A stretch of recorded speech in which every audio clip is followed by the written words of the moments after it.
ઉપરકોટ રામ મંદિર પાસે પાર્કિંગના નામે ઉઘરાણીનો આક્ષેપ ઉઠ્યો છે। પ્રવાસીઓ પાસેથી ₹100 પાર્કિંગ વસૂલાતી હોવાનો દાવો કરવામાં આવ્યો છે। મહંત અને તેમના ભાઈ સામે સ્થાનિકોએ આક્ષેપ કર્યો છે। સીતારામ ગૌશાળાના નામે પાર્કિંગની રકમ ઉઘરાવાતી હોવાનો પણ દાવો છે। ગેરકાયદેસર પાર્કિંગ બંધ કરાવવા માટે સ્થાનિકોએ માંગ કરી છે। વિશાલભાઈ ગોસ્વામી ઉપરકોટ રોડ ઉપરકોટ પાસે રહું છું। ગૌશાળાના નામે ગૌશાળા છે ને આ લોકો એક ગૌશાળામાં ગાય રાખી છે ને ગૌશાળાના નામે પૈસા ખાય છે અને રોડ ઉપરનું પાર્કિંગ રાખી ને 100 રૂપિયા માણસોમાં ઉપરકોટ પબ્લિક આવે ને ભાઈ 100 રૂપિયા ઉઘરાવે છે। આજ કેટલા ટાઈમથી 100 રૂપિયા ઉઘરાવે છે।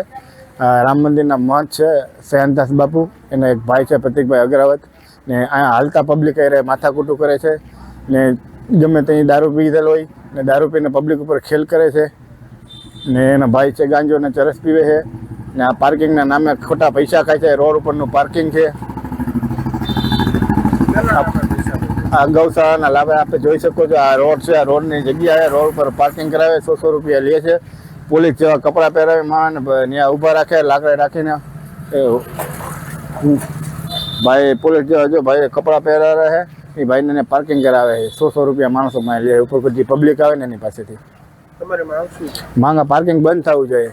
આ રોડ ઉપરની જમીન ઉપર કોઈ પાર્કિંગ ના કરાવી શકે। હાલો, મારું નામ છે રજનીભાઈ ગોસ્વામી, ઉપરકોટ ગાઈડ। અને અહીંયા રામજી મંદિર છે, બાજુમાં એમ કહે છે કે ગૌશાળાના નામે પૈસા ઉઘરાવે છે 100 રૂપિયા પાર્કિંગના। અને રસ્તો જાહેર રસ્તો છે અને સરકારી મિલકત છે। એ એમ કહે છે કે અમારી પાસે કાગળિયા છે, જો કાગળિયા હોય તો તમે રજૂ કરો। અને બાજુમાં એક વાવ છે પૌરાણિક, એ હાલમાં એ લોકોએ બોરી દીધી છે। એ ઘણા ટુરિસ્ટો આવે તો અંદર કિલ્લો જોવા આવે તો વાવ પણ જોવે, પણ એ લોકોએ વર્ષોથી બંધ કરી દીધી। અહીં બાજુમાં જૈન વાડી છે, એ લોકો પણ એનો કોઈ પ્રોગ્રામ કે કાંઈ હોય ત્યાં પાર્કિંગ કરે તો કે અમને 100 રૂપિયા આપવાના, એટલે એ લોકોને પણ તકલીફ છે। અને દિવાળીની સિઝનમાં અને કોઈ તહેવાર સાતમ આઠમને તો ટ્રાફિક બહુ થાય તો માણસ ચાલી પણ નથી શકતા પાર્કિંગના હિસાબે। તમારું પ્રાઇવેટ પાર્કિંગ હોય તો પ્રાઇવેટ તમે કરી શકો છો, પણ તમે સરકારી જમીન ઉપર કરો છો તો 100 રૂપિયા એમનો ગૌશાળાના નામે અંદર કોઈ ગાયું પણ છે નહીં। બસ શું માંગ છે તમારી? પાર્કિંગ બંધ થાય, કાયદેસર હોય તો ભલે કરે, પણ બિનકાયદેસર હોય તો અહીંયા પછી ઘણાને હાલવા ચાલવામાં તકલીફ પડે।